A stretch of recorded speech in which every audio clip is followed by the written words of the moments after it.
Come in, one and all. We know we got a couple of minutes left to go in the contest. Pretty much over at this point, though, and the Packers season is pretty much done as well. But the Green Bay Packers tonight, I'll tell you this, they scored 33. It was valiant effort, without a doubt. But just you got a defense that has given up 500 yards. 500 yards. And you've given up over 360 yards on the ground. You're not going to win football games that way. You're just not. Aaron Rodgers goes down with an injury. They call it an oblique. I don't know if it's an oblique or it's ribs, whatever you want to call it. Jordan Love comes in and looked pretty good, looked sharp. Now, I don't know what it would be like for teams to scheme for Jordan Love and such, but he came in and looked sharp. You know, Jordan Love, so far on the night, 6 of 9, 113 yards, had that touchdown pass to Christian Watson, who continually, whenever he gets the ball in open field, he just makes defenders look slow. He just does. He just does. But nevertheless, I'm not just for the same discussion. I'll say, I'm not jumping up and down and overboard on Jordan Love. He had a good game thus far. But the Eagles have just picked up the first down. They continue to drive. It's 1st and 10. And there's the clock is ticking. There's under 45 seconds left to go now. So there you have it. The Joe Barry defense, and I asked this on Twitter, if you follow me over on Twitter. The Joe Barry defense, they showed tonight, everybody, Kenny Clark included, got manhandled up front. Just manhandled up front. It just wasn't. It wasn't even a fair fight, to be honest with you. And I will say that Joe Barry will be fired at the end of the season. Okay, I don't think I'm going out on a limb in any way, shape, or form to sit here with a stretch and say that, oh boy, we'll have to wait and see. But I'll say this, that for the talent up front, and I don't know if Jerron Reed, TJ Slayton, Dean Lowry, Kenny Clark, we know is a solid player, but the dude needs help. For what they have up front, you win football in the trenches. You just do. Okay, you just do. That's where games are won and lost. And we saw it with the Giants. We saw it with the Jets. We saw it with the Commanders. We saw it with the Bills. We saw it with the Eagles. Other teams have, we saw it with the Patriots. It's just that the Packers were able to put up some points against that Patriots defense. But we saw it with the Patriots. They were able to run the football. When you get beat consistently in the trenches,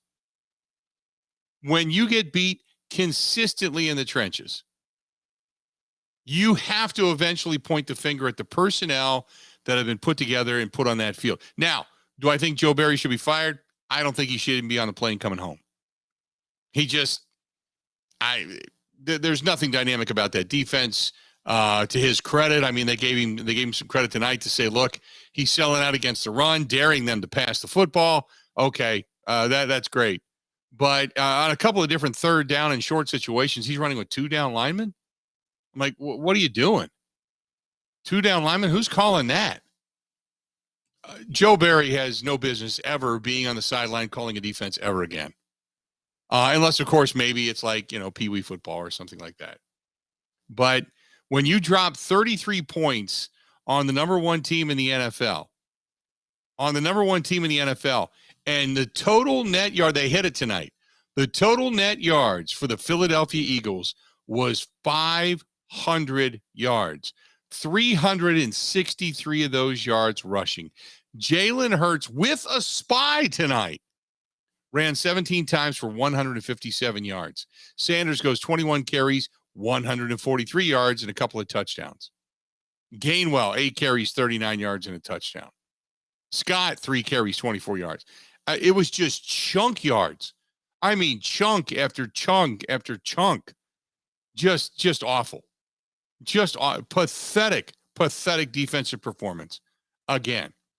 If you want to get a hold of us, it's 877-867-1670. Hello to all of you on the network all throughout the great state of Wisconsin and beyond the borders. Saying hello to everybody that's listening on the app, WOZN. If you're paying attention to us over in the Bud Light live stream, we appreciate you being there tonight as well. And a bunch of you over on the Bud Light live stream tonight.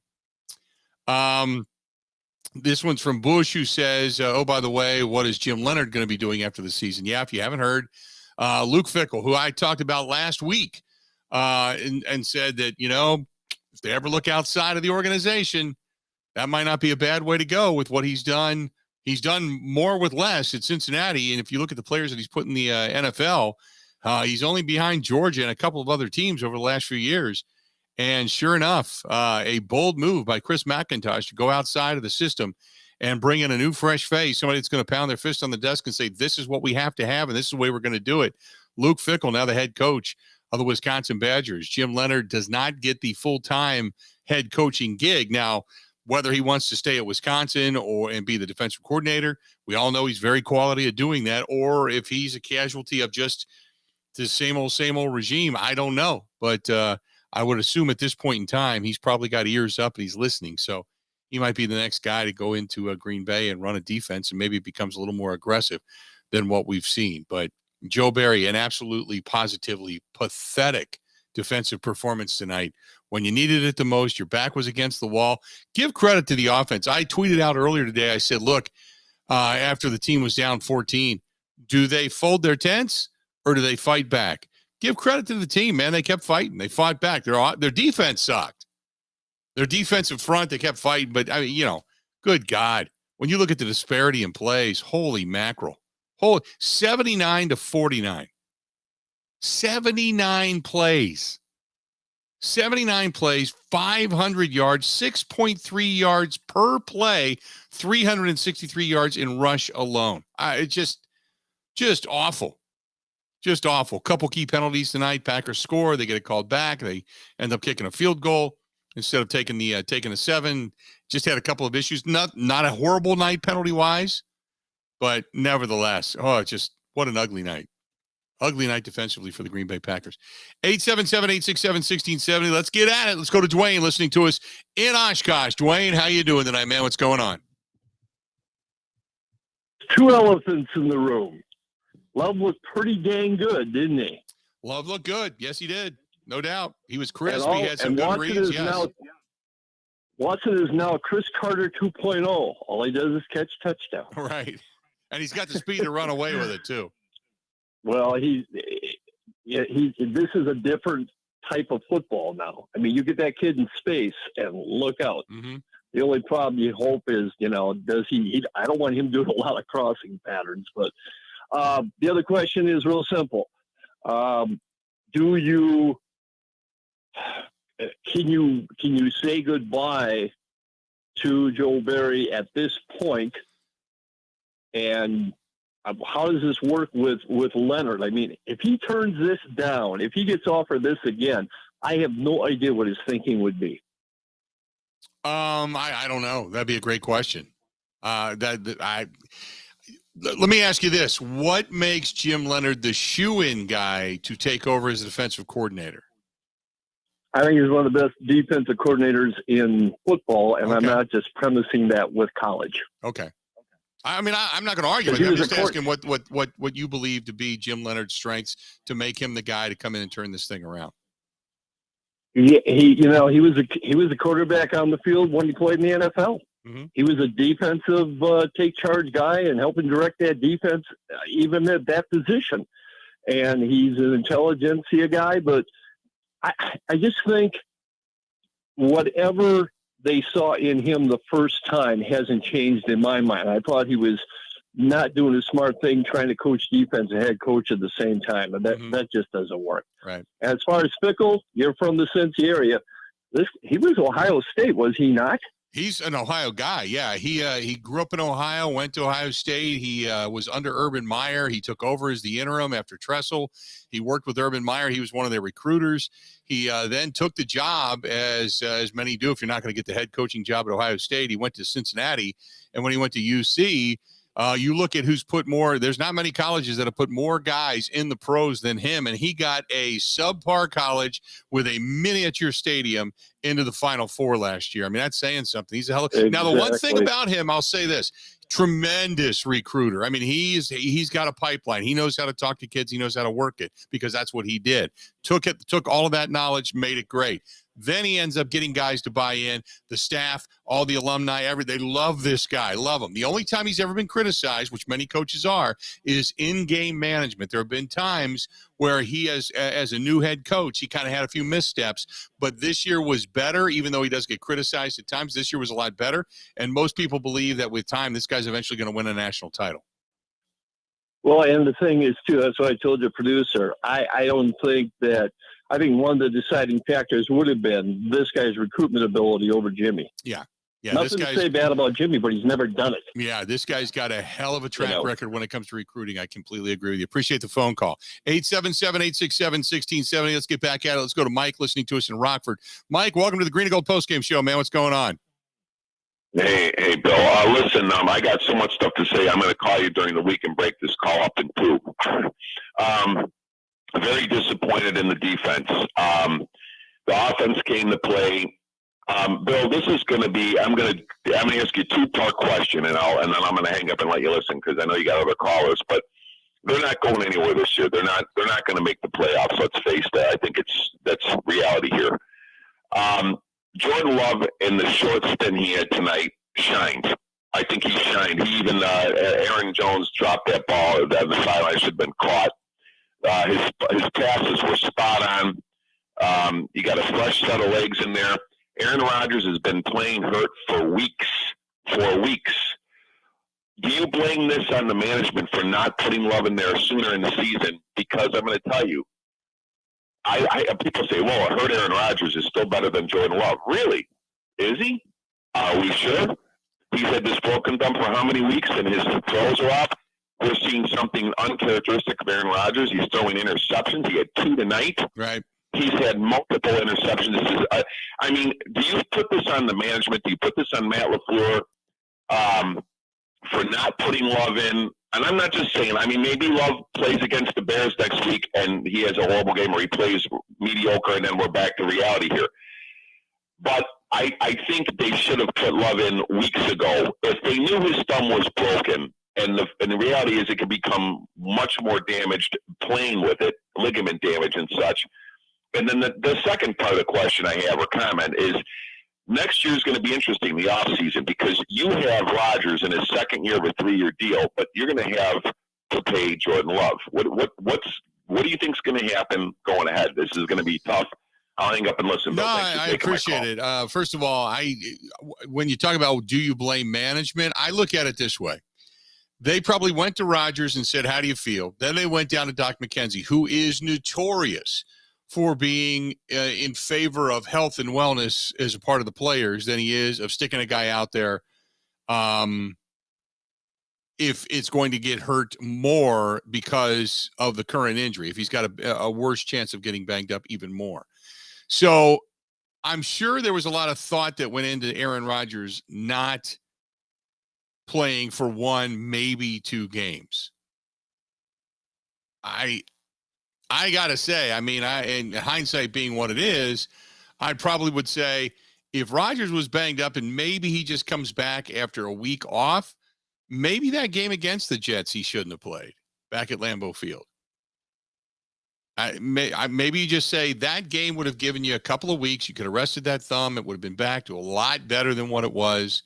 Maybe you take that one off or the one after that against the Commanders. I know they started in need to win, and there was a desperation that was setting in. I get that. But who knows, hindsight being what it is, if they would have sat Rodgers for a game or 2 and won one of those games with Jordan Love, as opposed to saying we can't unsee what went on in Detroit. And Detroit was just, that was on Rodgers. It was just bad. Who knows? Who knows? If this team has maybe a win, maybe 2, and things are different and they're still fighting for the postseason, because today, the postseason, that balloon has lost its air. It's pretty much dead. So I know tomorrow we're going to wake up and there's going to be math that may say different, but it's over. It was over last week, but tonight that was it. They fought, but that was all she wrote. 877-867-1670. As far as, and you were talking to me about, would I start Jordan Love from here on out? until Rodgers is back to 100%. Yes. What are you going to do with him in the offseason? Whatever you see now. Give him that opportunity. Until Rodgers is 100% again, give him that opportunity. Let him play. Let him play. You got a decision to make anyway, but let him play. Now, his bigger money for if he signs a contract extension now and what they would give him in signing bonus and all that kind of stuff for the average of what a quarterback would be getting. His bigger money will not come due for another year, signing bonus wise. So you could probably get by for a year, maybe two, with a lower salary and say, hey, when Rodgers retires after 2 years or whatever, you're the man. But I don't know if he'd want to stick around. I don't even know if he'd want to sign that. Because if he shows out that over the next 3-4 games, whatever it happens to be that he plays, that he does pretty well and he's changed as a quarterback and his footwork is better and his snap is better and his balls are better and everything, then he may just say, you know what, screw you. I want to get out of here. I don't want to live in this guy's shadow for another 2 years. He's eating up my career and I'm not making any money. So we're out. That could happen very well. 877-867-1670, 877-867-1670. If you want to find us, feel free to go ahead and do so. 877-867-1670. Now, Aaron Rodgers, I don't think, is walking away after this season. I still don't think that's happening. The only way Aaron Rodgers doesn't play for the Packers next year is if they decide to make some kind of a crazy deal and they're able to trade him away and get rid of a lot of that salary. Other than that, that ain't happening. That ain't happening. 877-867-1670. Stay where you're at. We got a lot more coming up. It's a Green and Gold postgame show. Packers beaten, season done. Rodgers hurt. Love comes in. They give up 500 yards defensively. Fine. Say what you want about the offense tonight, about the picks and all that kind of stuff. The offense at least kept going. The defense, they were just on the field way too long, and they caved and folded, and it was done, and it was over. More of the Green and Gold postgame show next. This is the Green and Gold postgame show on the Wisconsin Sports Zone Radio Network.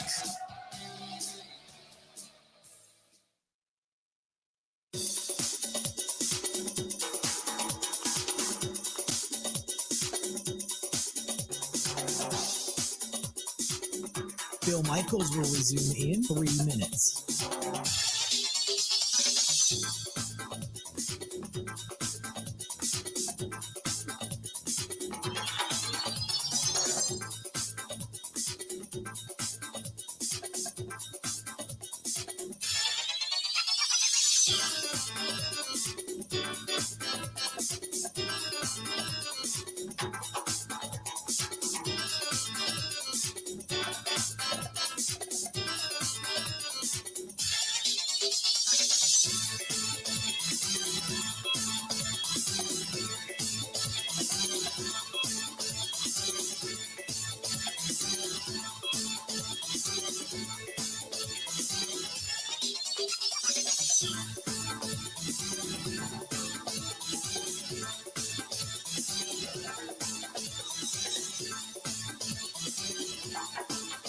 Bill Michaels will resume in 2 minutes.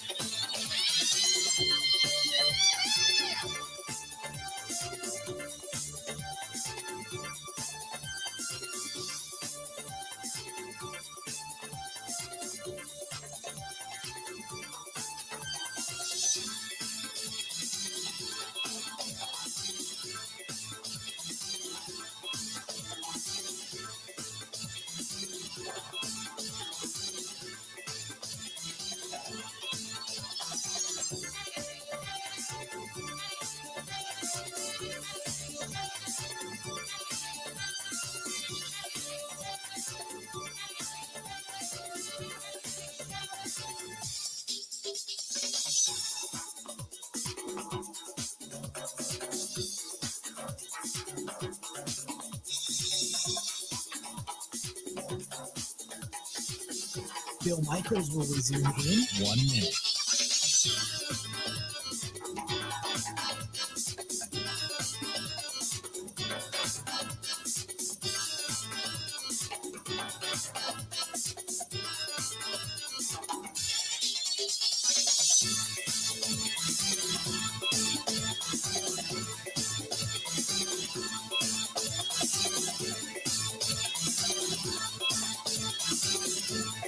Bill Michaels will resume in 30 seconds.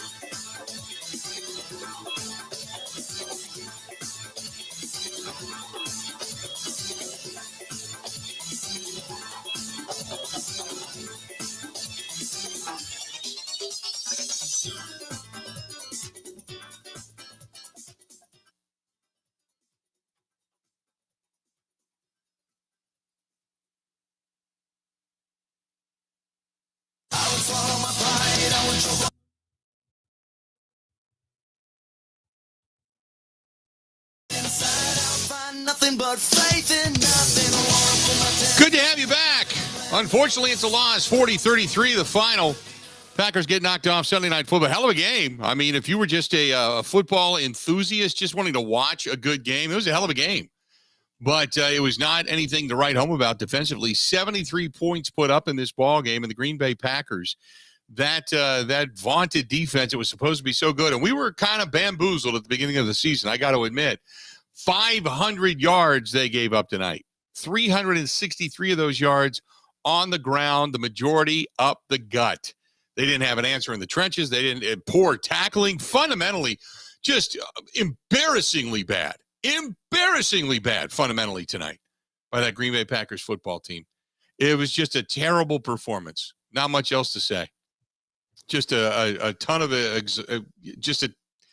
just a ton of depression, I guess, might be the best way to put it. Let's get back at it. Let's go to our buddy Gerard. Gerard, listening to us in Delaware. Gerard, what's up, man? Hey, Bill. I don't know what this Leonard stuff is. What has he ever done?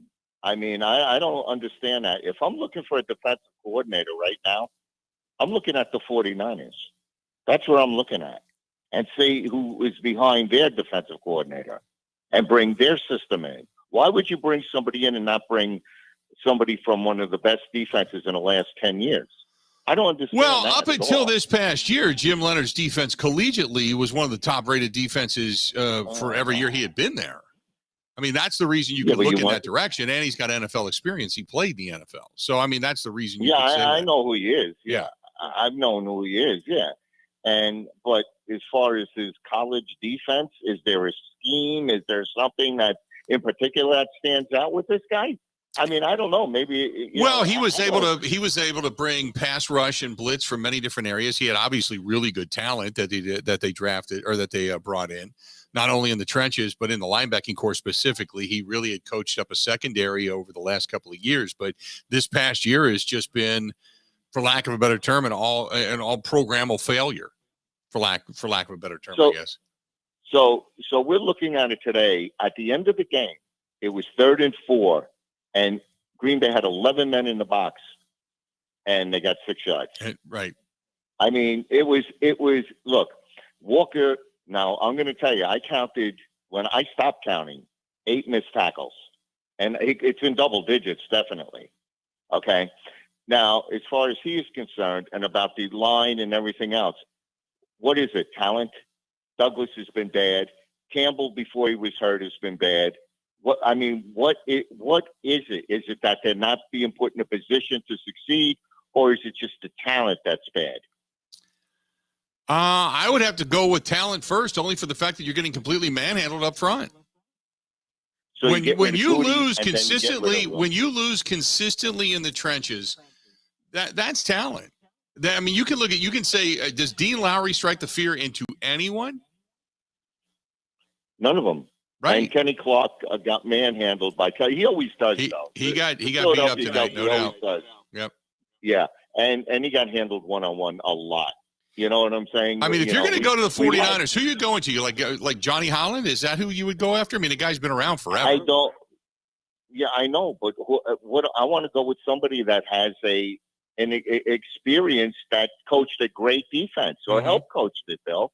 That could bring that system in and everything else. I don't know anything. Okay, you could tell me about Leonard. You guys are in Wisconsin, right, and the whole bit and everything else. But what I'm saying is, I don't know. I mean, they wanted to bring him in last year. He turned it down. Now, let me ask you a question. If they bring him in, are they going to tell him, well, you got to keep Gray, you got to keep this guy, you got to keep Montgomery, you got to keep. See, no, I think what you do is if you whoever you bring in, much like when they did with Bisaccia, and now the Keyshawn Nixon, why he wasn't returning kicks and punts all season long, I have no idea. But much with Bisaccia, you got to say, you know what do you need? You know, what do you need? I remember then, I know Dom Capers is an ugly name, but when Dom Capers said, give me a big center up the middle, I need a good linebacker, I need a pass rush end, and I need a guy that's a lockdown corner, and they brought in Charles Woodson. And he became the defensive player of the year, and everything kind of fit, and suddenly you had a decent middle linebacking core. You had a guy in the front between Ryan Pickett and B.J. Raji. You had Clay Matthews on the outside, right up the gut. That's what you wanted, and then you built your talent off of that, including Nick Collins. So I like when they did that. It's just that Dom Capers ended up just kind of being consistently outcoached. He kept So trying- if you would put the blame on two coaches, you would put it on Barry, one coach, and you And would have to Gutekunst. put it on Goody then. you had to put it on Gutekunst. Yeah, you would have to. Absolutely. So Because if you're getting your would ass get rid kicked of in the those two trenches, guys, then. Gerard, if you're getting your ass kicked in the trenches, you flat out don't have the beef and the horses to be able to get the job done. You have undermanned your team. Or you're playing a scheme that doesn't work. with the players Yeah, that you usually. got. I mean, if you're getting picked and such and you're getting beat up in the secondary, you don't have a way to figure things out. That's one thing. But if you just flat out are getting holes blown open and you don't have the ability, the physical ability to beat the man across from you, that means you have inferior talent. So how do you get Alexander, Douglas, Campbell, and Clark to play who have big contracts? How do you get them to play? They're not playing well. No, but I also None of think them you are playing need pieces around them. I think you need other guys. You know, now tonight I agree with you. Kenny Clark got his ass whooped. There's no doubt about it. But I just think that, I'm not picking on him. I'm not. No. picking on him. But what I'm just saying is that- you got to put other guys around him. You got to have. You can't just have average to sub-average guys.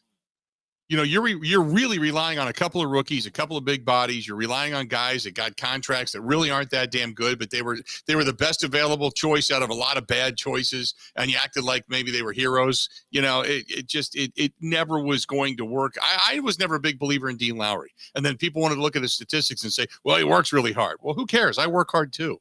Doesn't matter. You know, if you don't have the horses to get the job done, you're not going to get the job done. Gerard, I got to run. I appreciate it. Go ahead, real quick.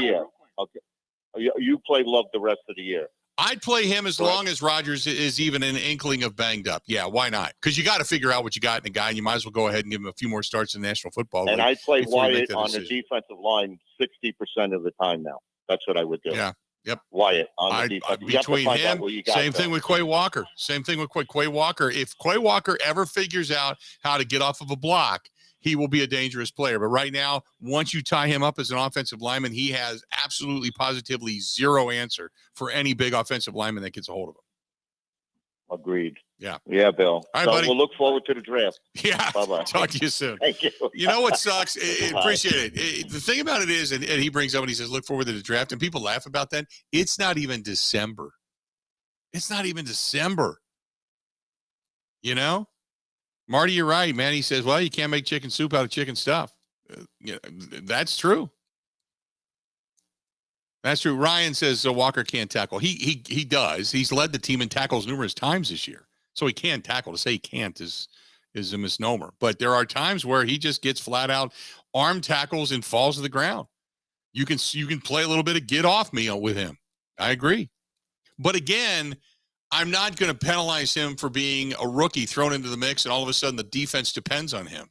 I see talent. I see movement. I see him going sideline to sideline. What I don't see is the physicality consistently. And usually you start to make that jump between year one and year two. The problem this team had, the innate problem this team had coming into the season was you lose Devontae, you lose a couple of pieces, you rebuilt this. I shouldn't say rebuilt. You re-signed a lot of guys to big contracts on this defense, and Jair was going to be a lockdown, and Stokes was going to be a lockdown, and you had Adrian Amos and Darnell Savage and Rasul Douglas, who was going to come in and be the nickel, and everything was just going to flow. And then you had Devondre, and you picked up the guys out of Georgia, and the duo was going to come in and just fortify the rest of this defense. And I kept saying it starts in the trenches. You're only as good as your weakest link in the trenches.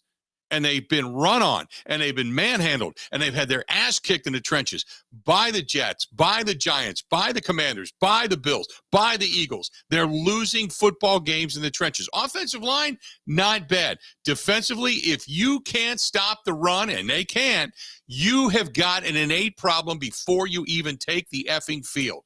And they are one of the worst run-stopping teams. They were last year. They are again this year. One of the worst run-stopping teams in all of football. We're going to go ahead and take a quick break. Stay tuned. We got a whole lot more of the Green and Gold Postgame Show coming up next.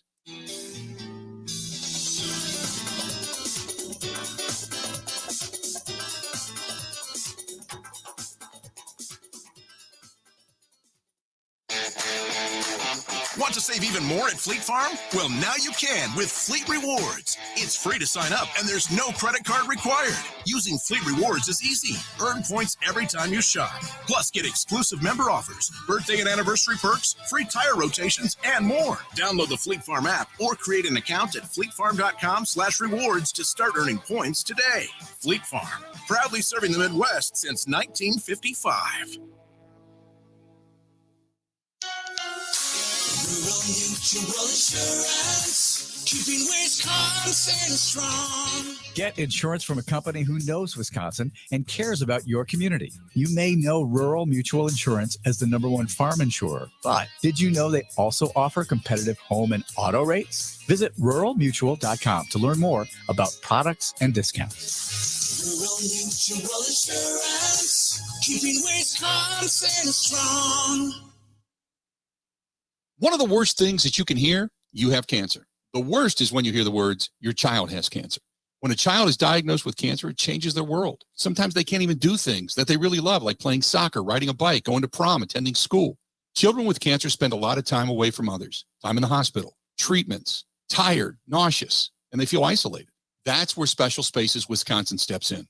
They provide these children with a special space where they can not only sleep, but they can play, they can heal, they can spend time away from the challenges of their illness. It's a customized bedroom designed just for them. How about a princess castle or a pirate ship or a sports-themed bedroom? They transform that child's existing bedroom into a place that only he or she can imagine, a place for them just to be a kid. This effort is done with teams of dedicated volunteers and sponsors, just like our friends from Pella Windows and Doors of Wisconsin and all the community partners. If you'd like to find out more or to donate, go to specialspaces.org. That is specialspaces.org. Blue 58, go! Green 18, Green 19, touch! This is the Green and Gold postgame show on the Wisconsin Sports Zone Radio Network. Welcome back to the program. Green and Gold postgame show. We continue live, and the Packers beaten tonight. They get knocked off by the Philadelphia Eagles. Their season pretty much 4-8 now, coming to an end. 40-33. Packers offensively kept battling. Defensively stunk. Gave up 500 total yards tonight. 500 total net yards, 363 of those yards. 363 of those yards rushing to the Philadelphia Eagles. Rushing to the Eagles tonight. The Packers only 14.3% on third down. Couldn't have sucked anymore if they had to. And the only conversion came in the second to last drive of the Green Bay Packers, where Jordan Love converted on third down. Up until that point, Rodgers was 0 for 6. 0 for 6 on third down. Eagles 8 of 15, 53.3%. They were 2 of 3 on fourth down tonight as well. No, it wasn't like huge penalties or anything like that. Killed them. Packers, couple of turnovers, obviously. Those things will always kill you. The Eagles, they ended up losing one of their fumbles. They gained one back, but the turnover battle was won by the Eagles 2-1. And really, that was between a couple of turnovers that were untimely and the fact that the Packers defense could not stop the run, could not stop Jalen Hurts. Jalen Hurts today is the quarterback. Ran 17 times, 157 yards, 9.2 yards per carry, his longest being a 42-yard scamper almost into the end zone. Meanwhile, you had A.J. Dillon tonight, 8 carries, 64 yards, 8.8 yards per carry, I should say, had a long run of that 20-yard run into the end zone for a touchdown. Aaron Jones, 12 carries, 43 yards, 3.6 yard per carry average tonight. Meanwhile, Christian Watson targeted 6 times, 4 catches, a 63-yard touchdown pass he ended up catching, having 110 yards. Aaron Jones, 3 catches, 56 yards, 18.7 yards per catch. Everybody else down the list from there. But when you look at your wide receivers and you say Christian Watson, 4 catches, Aaron Jones and A.J. Dillon between them, 6 catches, and after that, you're tight end with 3 catches, you didn't get much out of Lazard, Cobb, or even Davis for that matter. Your wide receiver was basically Watson, and everybody else just kind of filling in. Not much of a way to go. And I know there was a couple of times tonight, Rodgers probably held on to the ball a little bit too long, sacked 3 times. 2 of those sacks, I believe, were pretty much on him. Quarterback rating of 95.8, a couple of touchdowns, couple of picks, 11 of 16, 140 yards. Meanwhile, Jordan Love, 6 of 9, 113 yards, a touchdown pass, and a quarterback rating of 146.1. 0.8 tonight. Meanwhile, Jalen Hurts was just a man. 16 of 28, 153 yards, sacked a couple of times, 2 touchdowns through the air, 96.3 quarterback rating, but again, 17 carries, 157 yards total. We're going to hear from Matt LaFleur coming up here in just a little bit. Stay tuned for that. In the meantime, we got phone lines completely jammed right now. Let's go to Peter listening to us in Toledo. Peter, welcome to the Green Gold Postgame Show. What's going on, man? Hi, Bill. Man, love the show.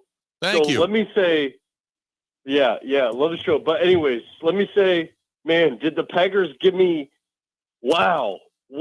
Okay, yeah, we lost the game. We lost the game to the number 1 seed in NFC, right?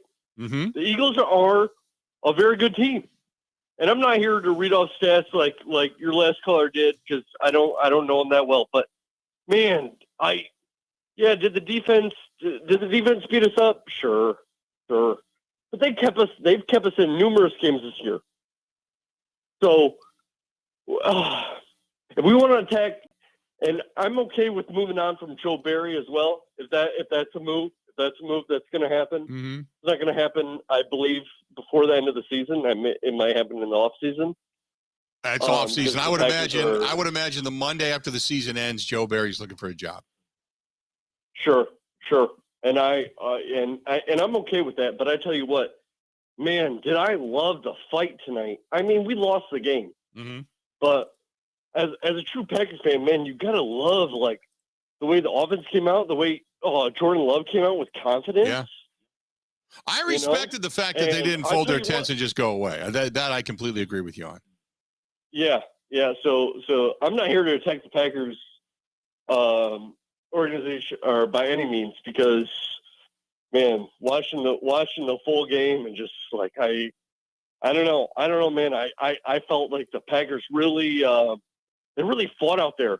When the Packers get punched in the mouth, and I was, man, before tonight, I was calling for Matt LaFleur's job. I was calling for him to be on the hot seat. I was calling for him to get fired, because I think sometimes he can get his emotions a little caught up, and he kind of loses a little bit of control of his team. But tonight, man, offense persevered. Just the defense didn't.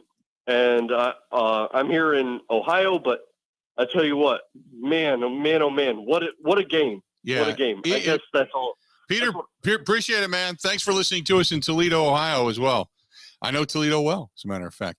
I'll say this: if you're a Packers fan and you're just a fan of football, that's what I said. If you just watch the game for the game, it was a hell of a game. It had a lot to it. I mean, it had errors, it had mistakes, it had brilliant plays, brilliant passes, brilliant runs, brilliant blocks, all of that. Had a lot of good stuff in it. But as a Packers fan, you're sitting there going, same old, man. Can't stop the run and ultimately cost you. Even in a shootout, can't stop the run. Let's go to Eric listening to us in Wausau. Eric, how you doing today, man? What's going on? Bill, man, I watched the game tonight, and I have to say, looking at it from 3 different phases, special teams did not kill us. I would say offensively, they showed some fight. They showed some get off the mat, right? They were down. Right. And defensively, it was blah. It was blah. Defensive line just could not get it done. Linebackers, I think they were non-existent. To me, honestly, it would look like we had like one less player on the field at any given time. So I think Joe Barry has run his course, and it's time to move on. I do like the fight that I saw, but just looking for your thoughts too. No, I appreciate it. When you talk about special teams, let's start there. Kayshawn Nixon, I mentioned it at the beginning of the show or a little bit earlier. I said, how's this guy not your kick returner all season long? 5 kick returns tonight, 172 yards, 34.4 yards per kick return. And had the biggest one for the Green Bay Packers, I think, since Moses was a baby. It's just, come on, man. Kayshawn Nixon's been just kicking butt ever since he started doing it. Why they didn't discover this until now, I have no idea. But overall, and I see some people talking about this over on the Bud Light live stream. For those of you that are watching the show, there's an exasperation here because you're like, where was this fight? Where was this ability? Where was, this offense all season long? Where, I don't know. But again, it's a loss. This team has done enough, defensively speaking, to be considered with teams from the 70s. That's when we started this season and we went through that whole list. We thought Stokes and now Jair's coming back. It's going to be great. It's going to be the best secondary in all of football. Throw in Rasul Douglas. They bring him back. You got Adrian Amos, Darnell Savage. Both guys like to hit. Amos kind of a calming influence back there. That's pretty solid. Joe Barry did some good things last year with his defense. They weren't terrible. As a matter of fact, they were anywhere from top 12 to top 10 in some categories. And you're like, okay, there's some signs.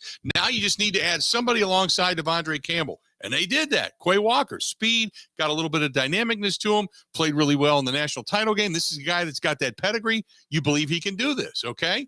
You know it's going to be some growing pains, but you believe he can do it. You got Kenny Clark. They bring in Jerron Reed, another big body. TJ Slayton, 325, 335 pounds. They think, okay, throw him in there, rotate those big bodies in. Dean Lowry's a guy that's coming off of a decent or a little bit better statistical season. Maybe there's some uptick there. And all of a sudden you're looking at a team with the outside of Preston Smith on one side, Rashawn Gary on the other. This thing's ready to go. You just knew going in you didn't have a lot of depth. And instead, people laugh. They're like, how in the world did any of you idiots, prognosticators, including myself, think this was going to be a good defense and think that Joe Barry had any smarts to play a good defense? I don't know. I think legitimately on paper, we looked at it and we said, this is pretty damn good. I think a lot of us were kind of buying into some of the positivity we saw last year. And like I say, sometimes when you see the negative, but you see more positive and you're thinking this is going to go in a great direction, you always have to remember what the negative was. You can't unsee the negativity.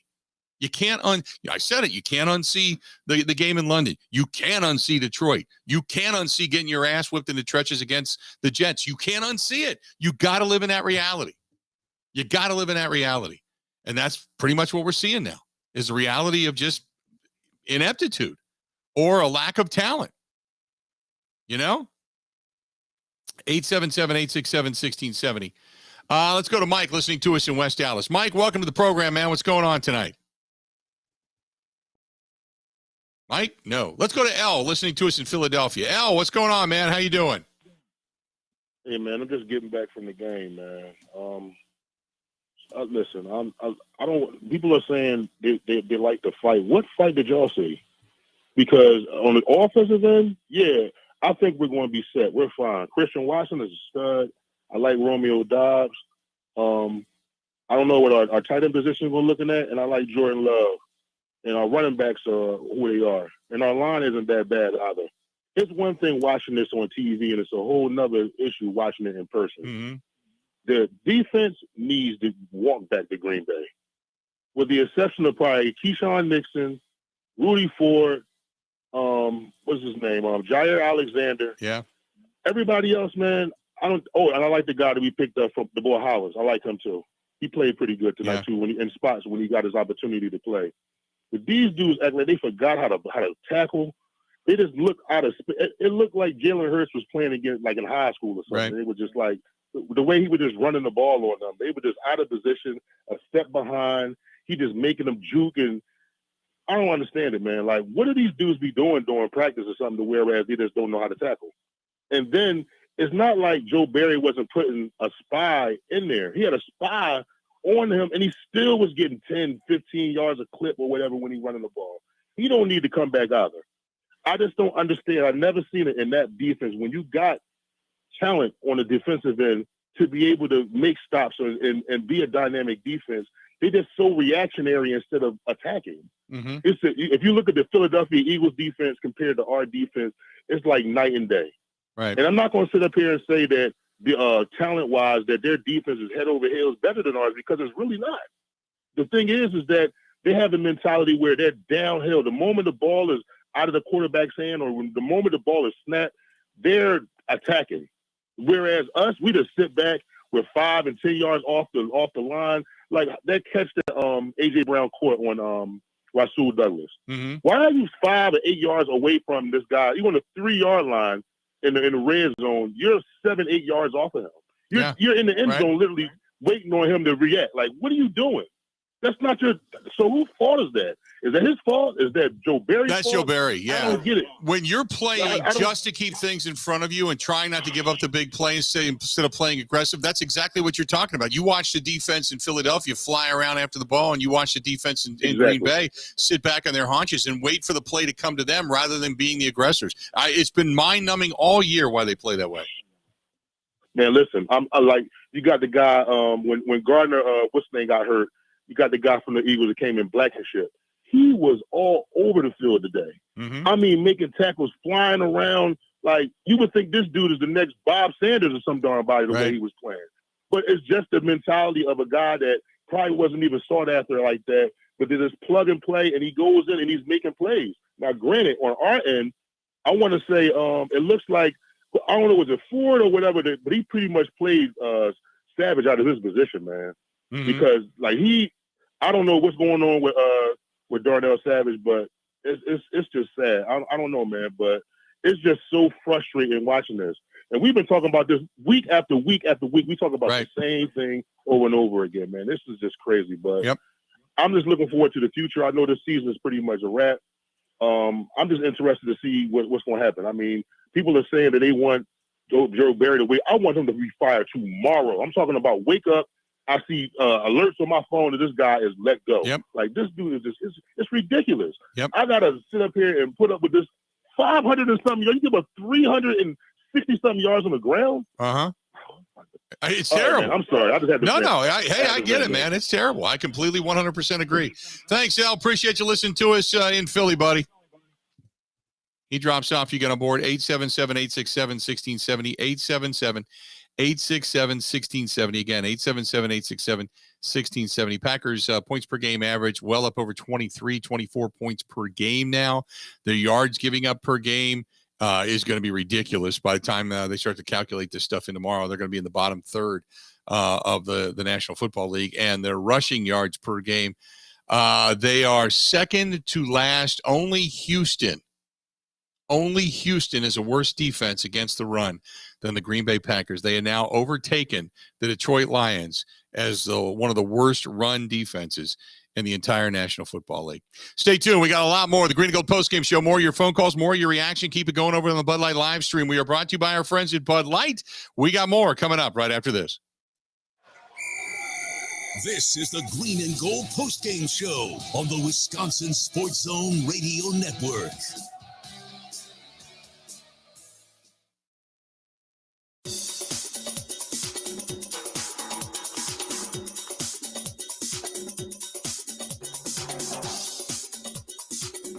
Bill Michaels will resume in 3 minutes.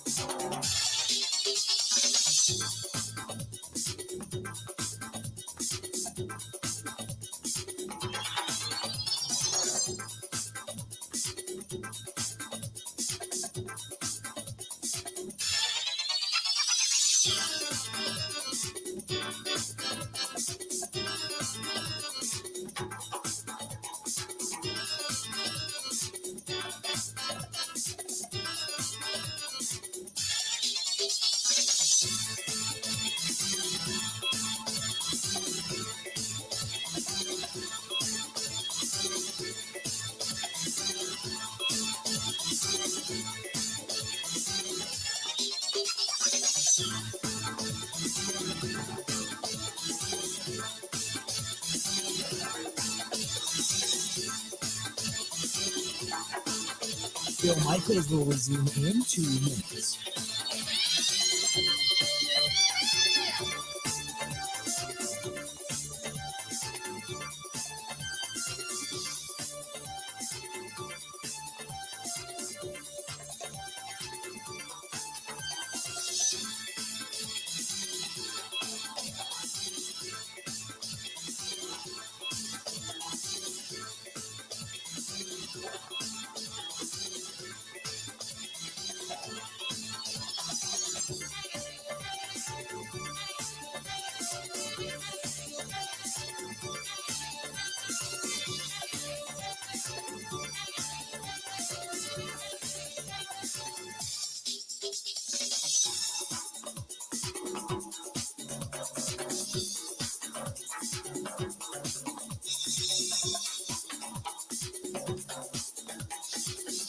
Bill Michaels will resume in 1 minute.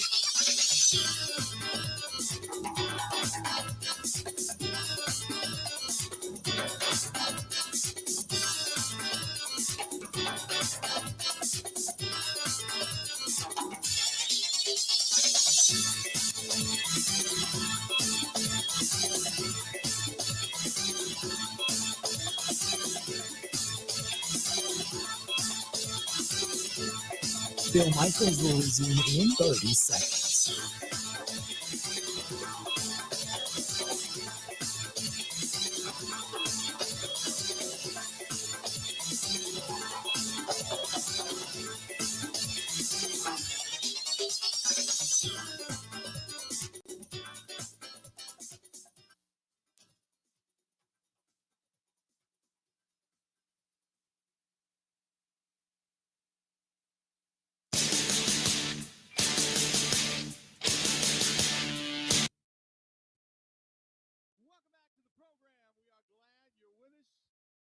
Packers, though, knocked off ugly fashion tonight. 40-33 the final. In Philadelphia, the Eagles go to 10-1. Packers season all but mathematically done. And that was pretty much it. Their hopes of getting back now, they got a lot of climbing to do, to say the very least, when it comes to the standings. I mean, they're sitting, I believe, if I'm not mistaken, at number 11 right now in the NFC. They're only above Arizona, Carolina, New Orleans, the Rams, and the Bears. They don't even hold the tiebreaker right now with the Lions, who are sitting at number 10. Even the Falcons and the Seahawks, the Commanders, the Giants, they have the tiebreakers over all of them right now. Or, excuse me, those teams have the tiebreakers over the Green Bay Packers right now. The Giants and the Commanders do. So do the Detroit Lions. So it's pretty much done. That was pretty much it. 877-867-1670. Let's get back at it, and let's do this. Let's take a phone call, and then we'll get into Matt LaFleur, who at the podium. Let's go to Andy. Andy, welcome to the program. Andy. Hey, Bill. Yeah, what's up? I'm just curious. Look, the defense is what it is, and we've known this all year. You were expecting to be like top 5 defense coming off from the start, but they've been just wildly inept, and we've been waiting for a revelation on offense, and up until recently it's been, just now we found Christian Watson is what he is. But it's just, why have we waited so long to decide to explore what we have in the future versus, Aaron Rodgers' broken thumb and just struggling through this year? Let's find out what we have versus what could be this season, which is a lost season. That's my big thing.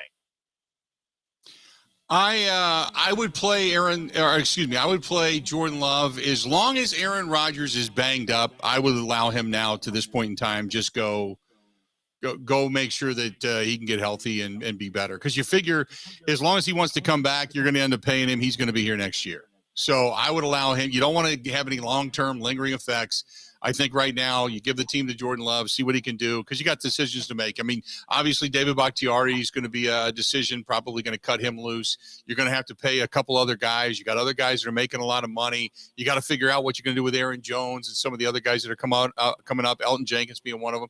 You got a lot of decisions to make for current personnel as to whether or not you're going to keep them or not. And you could be, by the time it's all said and done, losing quite a few starters and replacing them either with free agents, which you're only going to have so much money because of Rodgers' contract anyway, or you're going to be replacing them with rookies. And I don't see things changing much going into next season, quite honestly.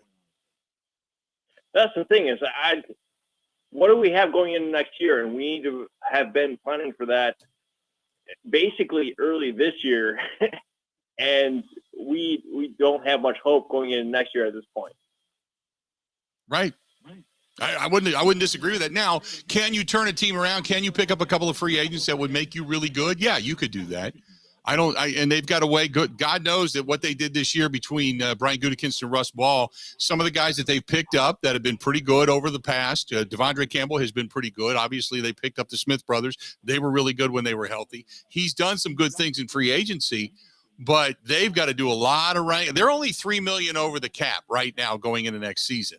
They got to do a lot of finagling, though, with some of the guys who are going to get raises and Rodgers to be able to get themselves far enough under the cap to go out and find enough free agents to fortify this team, though. Yeah, I get that. It's just a matter of, you know, with the injuries we've had this year, it's been a wild struggle on the offensive line, especially to try and survive. And can we count on, you know, anything that we have this year going forward? Yeah. And that's the other question. I appreciate the phone call. There's a lot of questions for a lot of guys that are getting paid quite a bit of money that just aren't performing. Let's do this. Let's take a listen. Matt LaFleur was at the podium, and, you know, obviously this one was a crushing one in many different senses, but this is Matt LaFleur at the podium from just a little bit earlier.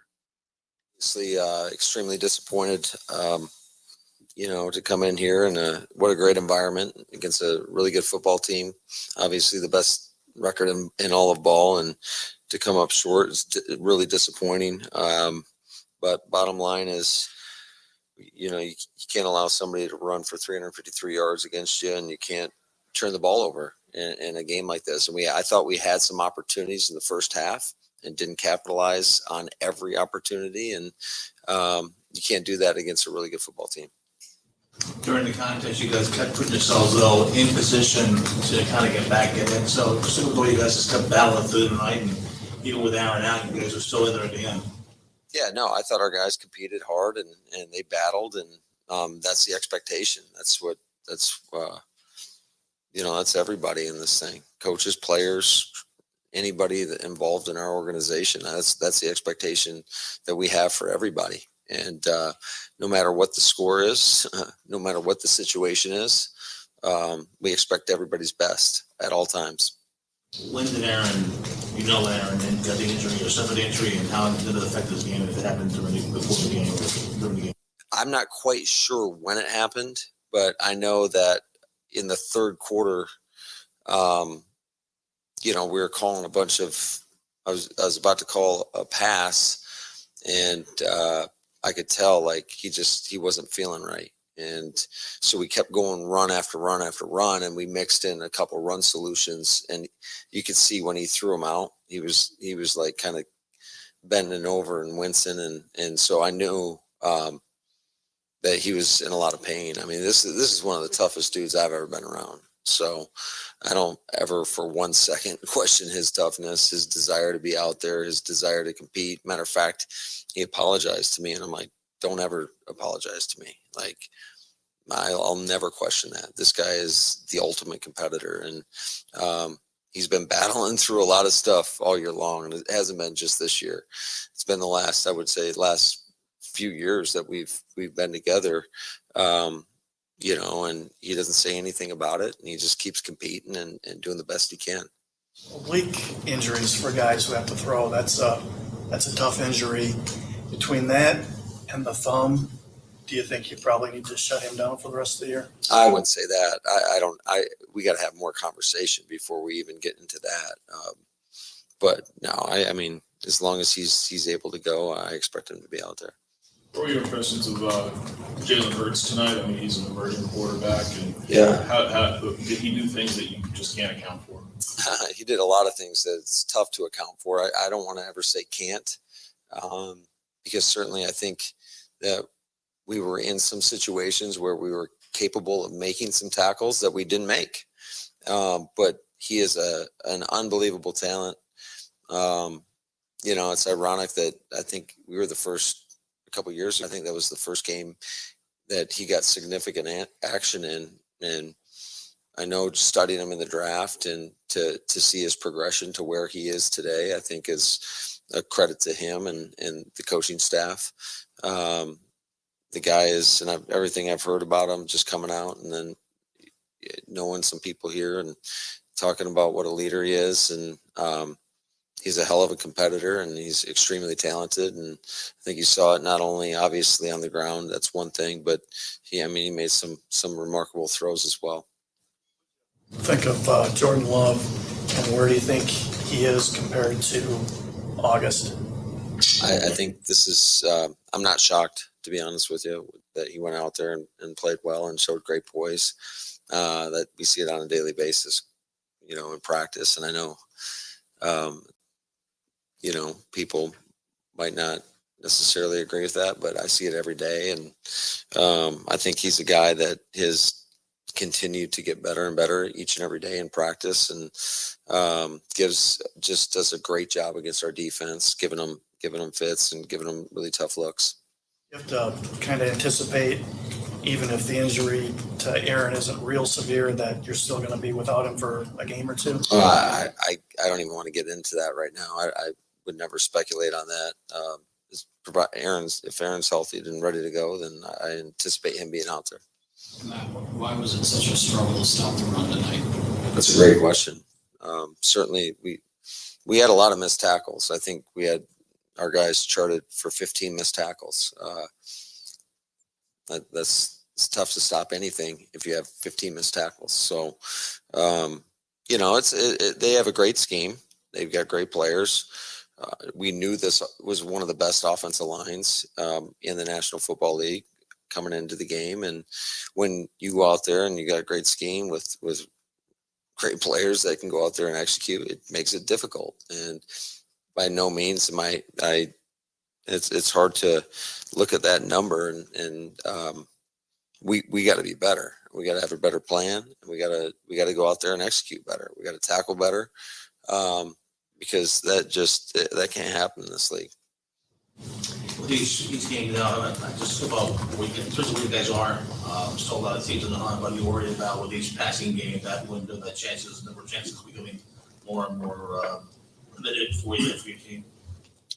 Well, yeah, I mean, quite frankly, it is what it is right now. I don't think we can look any further than our next opponent, which is an NFC North opponent, Chicago Bears, and we know that, I mean, if Justin Fields is there, I'm sure we're going to get a lot of the same stuff we got tonight. So he's an incredible quarterback as well. So, and a guy that's been tearing up the league the last few weeks in terms of his ability to run and extend plays and create. So, yeah, I mean, like, just the way my mind works, it's always looking at where you are, staying in the moment, living day to day, trying to do the best job you can, try to put the best plan together for our guys, and then demanding the best out of each individual within our organization. Regardless of where you are right now or the outcome of tonight's game, do you feel like you have something going between your run game and what Christian Watson brings to you? Oh, Christian's been phenomenal. He seems to continue to build on his performance from the previous week. And, we still got to be creative in terms of how we get him the ball. And, but yeah, I think, there were some things that were good out there tonight, but ultimately this league is about winning, and nobody cares if there's no moral victories. You got to find a way to win a game, bottom line. And that's collectively, that's all three phases, because there were some bright spots within each phase, but ultimately, collectively, it wasn't good enough. More, please. You had a couple games like this with run defense with the previous coordinator again tonight. What do you think? What do you think the solution is there with the run defense in these games where it just implodes on you? Yeah, I think I don't want to comment too quickly without going through and watching the tape and seeing what we're asking of guys. Like I said, we had 15 missed tackles as well. So I think collectively, we got to be a lot better. I mean, every individual on the defense, and it wasn't just the defense. I mean, we can't turn the ball over. So bottom line is, you win as a team, you lose as a team. It's got to be better, period. Good. Thank you. All right. Have a good night. There you go. Matt LaFleur after the ball game. A lot to kind of decipher there. Let's do this. We'll step away. We'll take a quick break. We'll come back. We got a lot more to get to. Stick around. More of the Green and Gold postgame show coming up right after this. This is the Green and Gold postgame show on the Wisconsin Sports Zone Radio Network.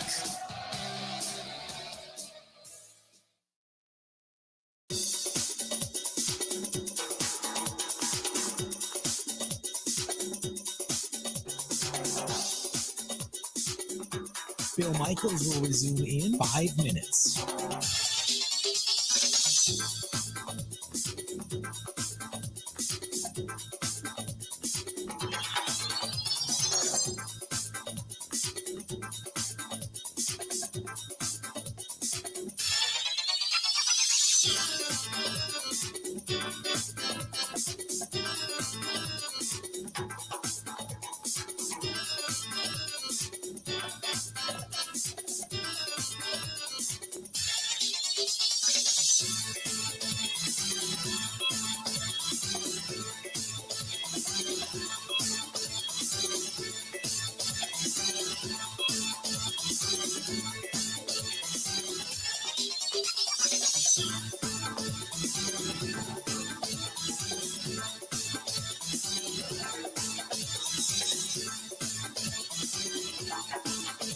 Bill Michaels will resume in 4 minutes.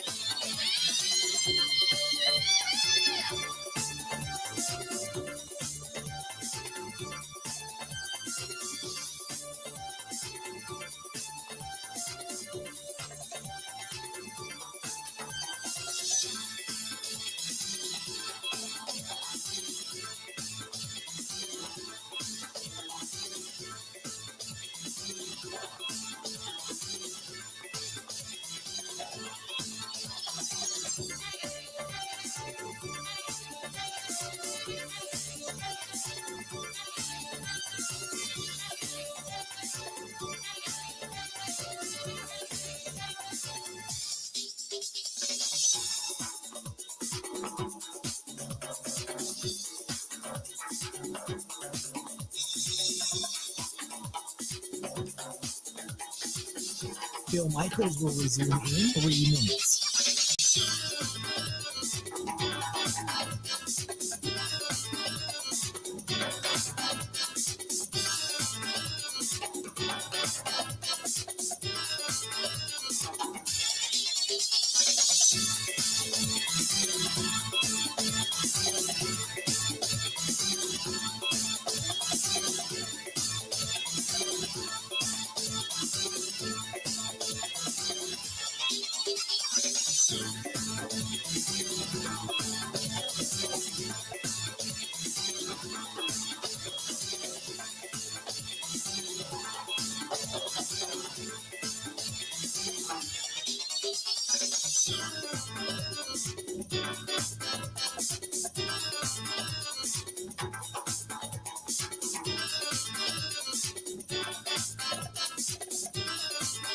Bill Michaels will resume in 2 minutes.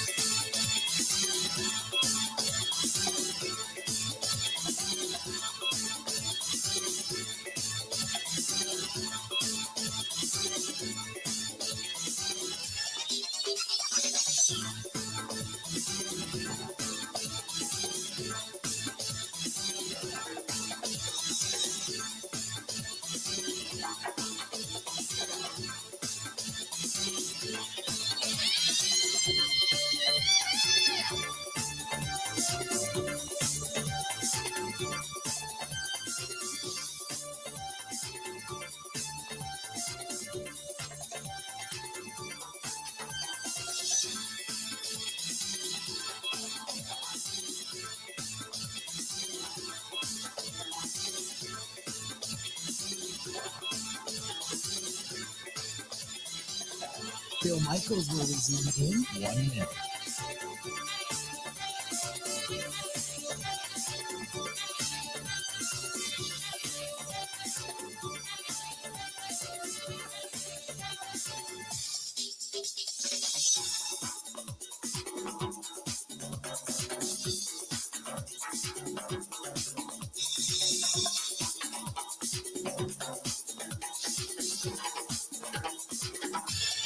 Bill Michaels will resume in 30 seconds.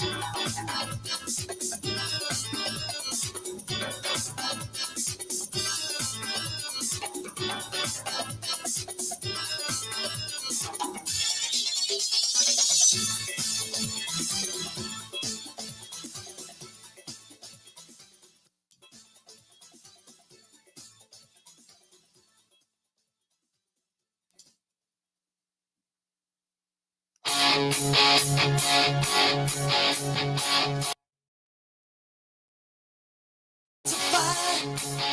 back. Good to have you. Bill Michaels Show. Continuing on. Green and Gold postgame show. Packers lose 40-33. That's the final in Philadelphia. The season pretty much done. Now you got to wonder whether or not Aaron Rodgers is going to be banged up enough that he's not going to come back, or if it's just going to be a couple of games or a game missed, whatever it happens to be. Jordan Love didn't look too bad in his quick time tonight. In the meantime, we got to take a listen to Aaron Rodgers. Let's a couple of minutes for him at least anyway.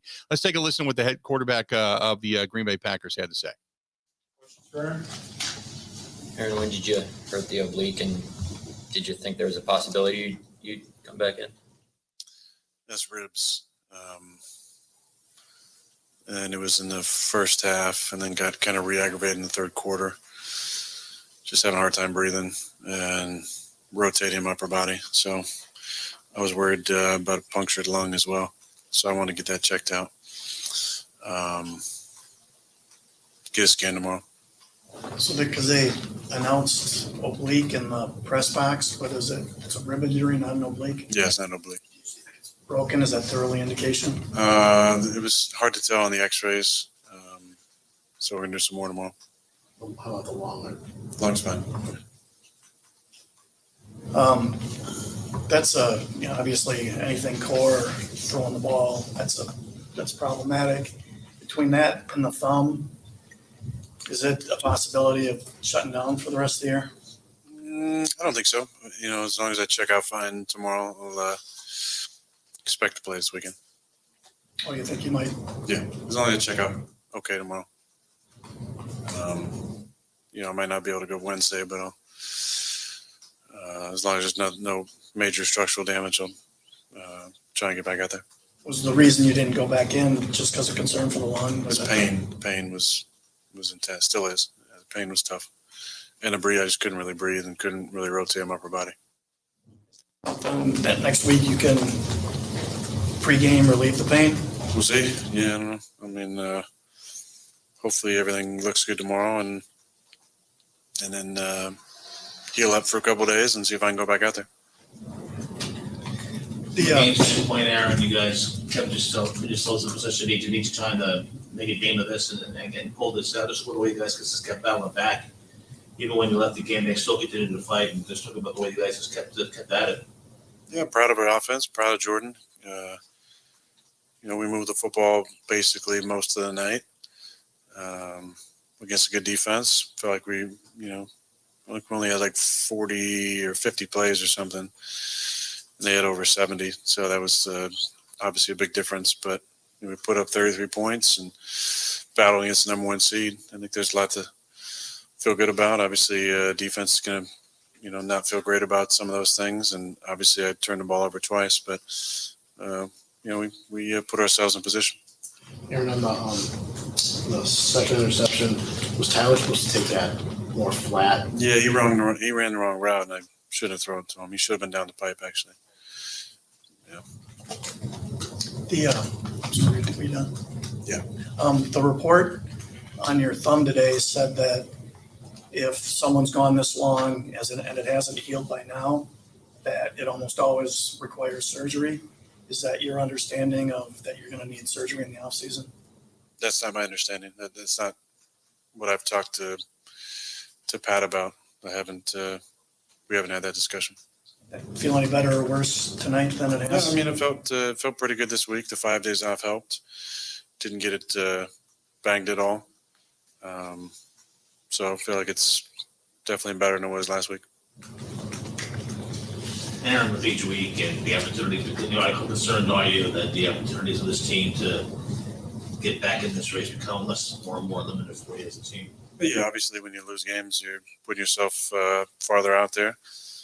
We got 5 game stretch. We got to win all 5, and probably need a little bit of help.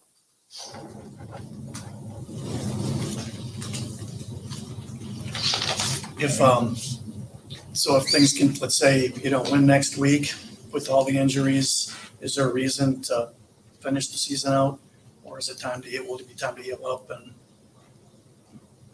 take care of stuff? yeah, I don't really want to take my mind there. But you definitely feel that in the game, and you feel that when the There you go. That was Aaron Rodgers talking to the media. Let's do this. We're going to step away. Mike Clemens is going to be joining us coming up next, and we're going to talk with him about what's going on and the mindset and such right now inside that Green Bay Packers locker room. Stay tuned. We got a lot more to the Green and Gold postgame show coming up after this. This is the Green and Gold postgame show on the Wisconsin Sports Zone Radio Network.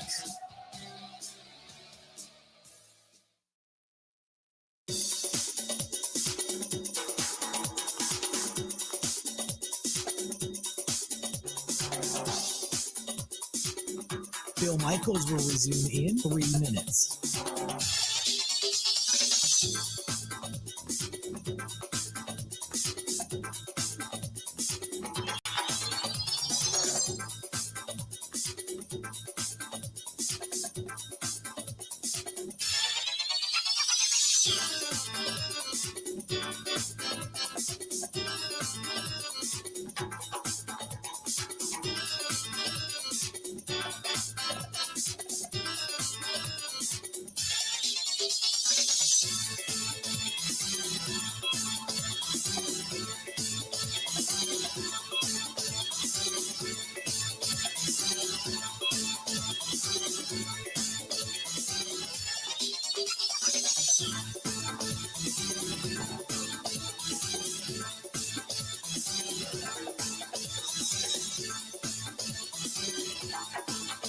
Bill Michaels will resume in 2 minutes.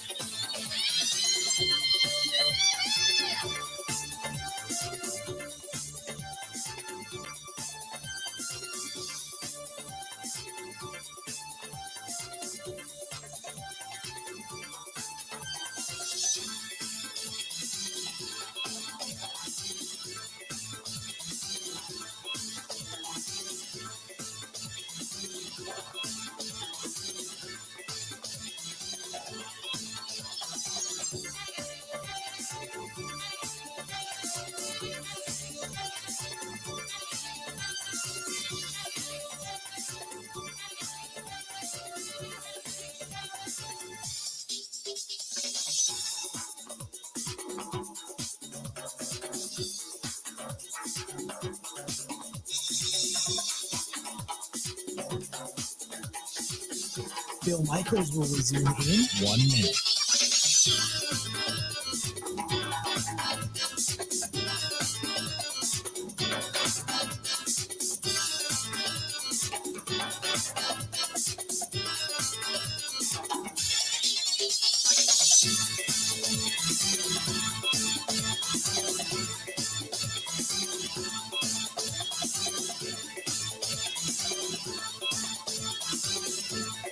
Bill Michaels will resume in 30 seconds.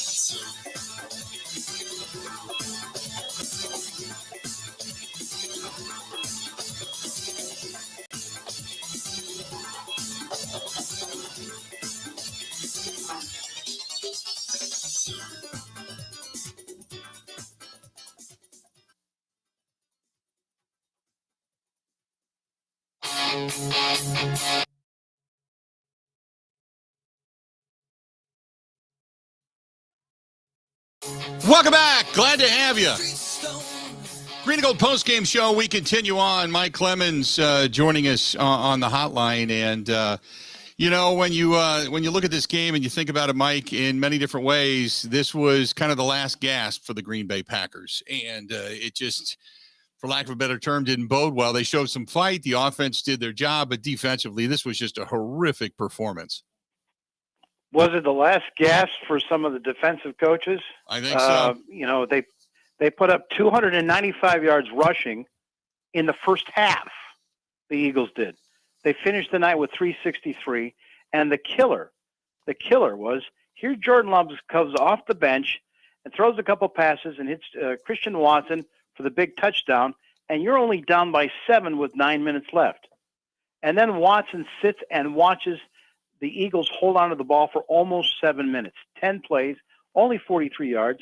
They had to set up for the 54-yard field goal, but Nick Sirianni could not be more proud of his team, particularly his offensive line. Even when he lost a guy, one of his starters, in the game. Here's the Eagles head coach. You definitely feel that in the game, and you feel that when the players come off the field, and you feel it mid-drive, and you feel it when you're down in the red zone, all those different things. And so Shane did a good job calling it. Obviously, our players, man, this is unbelievable offensive line.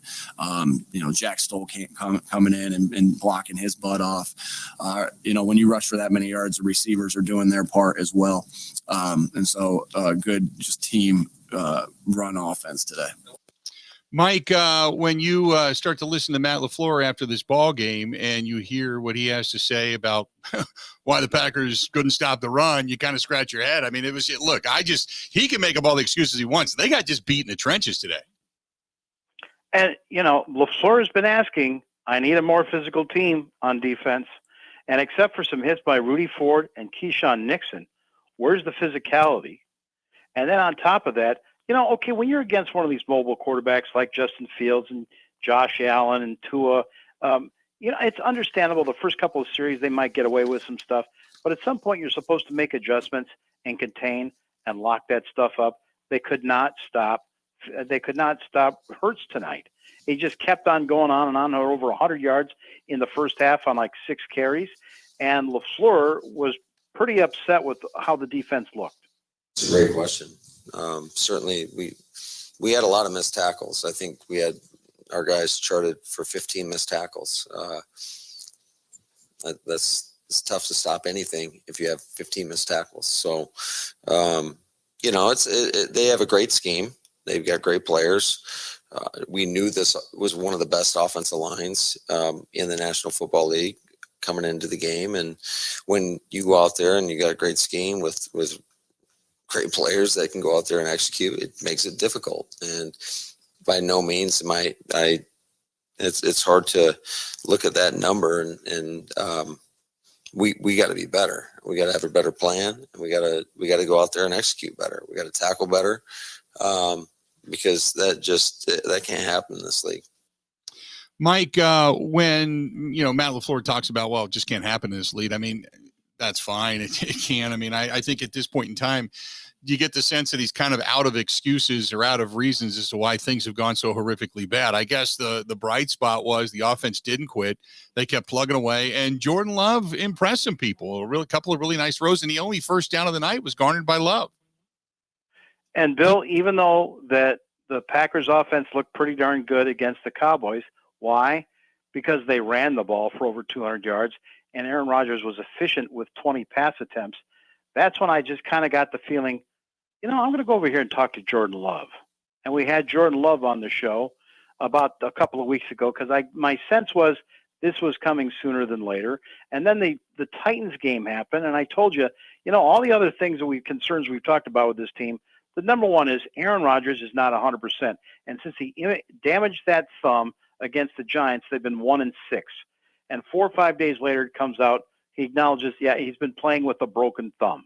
And there was more reports on that today. I'm sure that you've covered so far. Jordan Love tonight finishes with a quarterback rating of 146.8. And Matt LaFleur asked, how'd you think the kid looked? I'm not shocked, to be honest with you, that he went out there and played well and showed great poise. That we see it on a daily basis, in practice. And I know,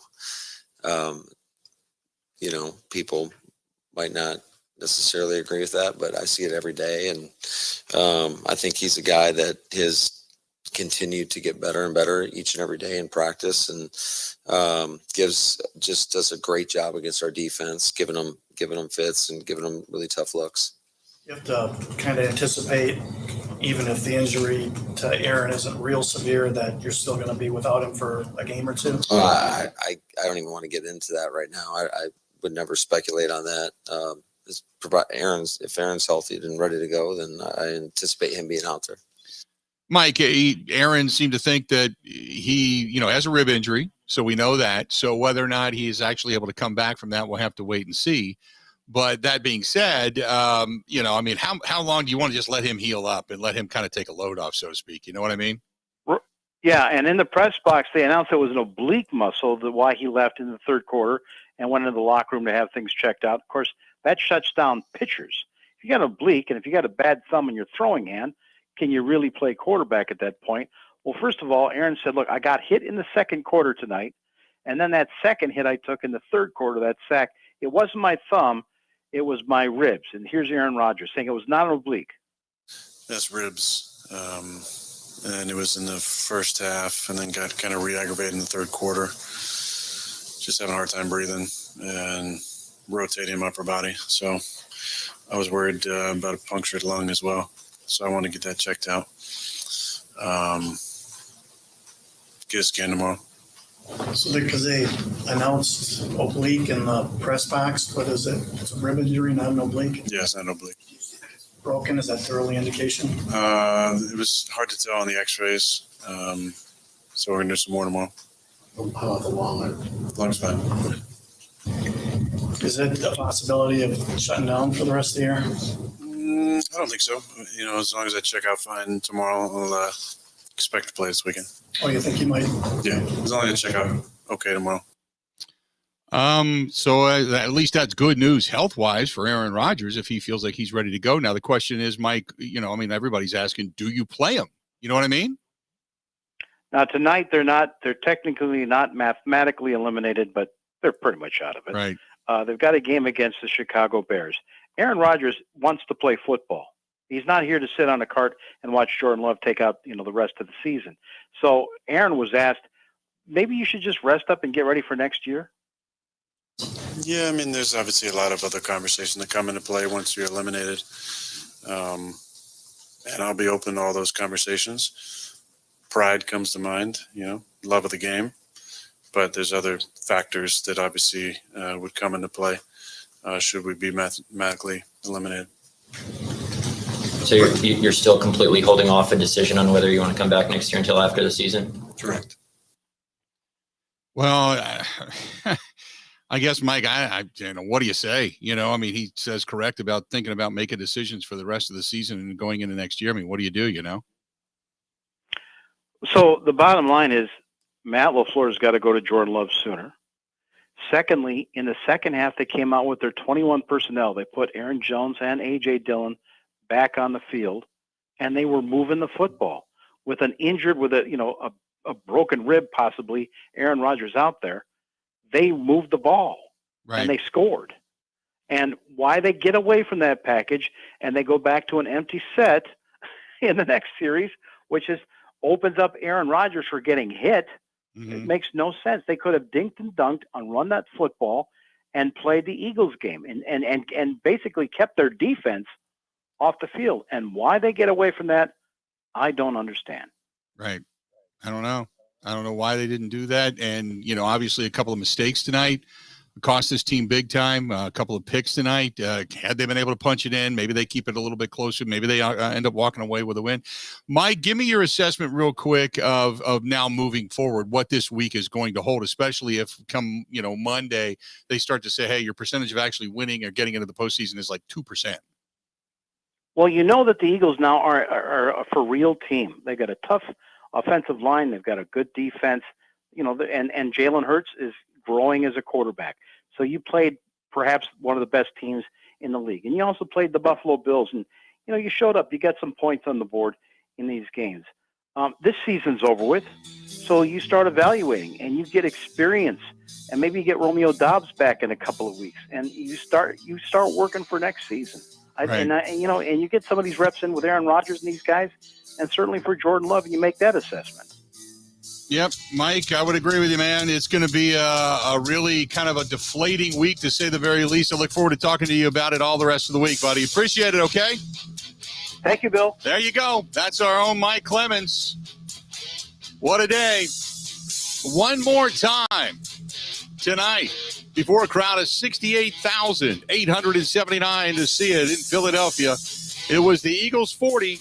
And the Green Bay Packers 33. That's going to do it. Thanks to everybody for paying attention to the program.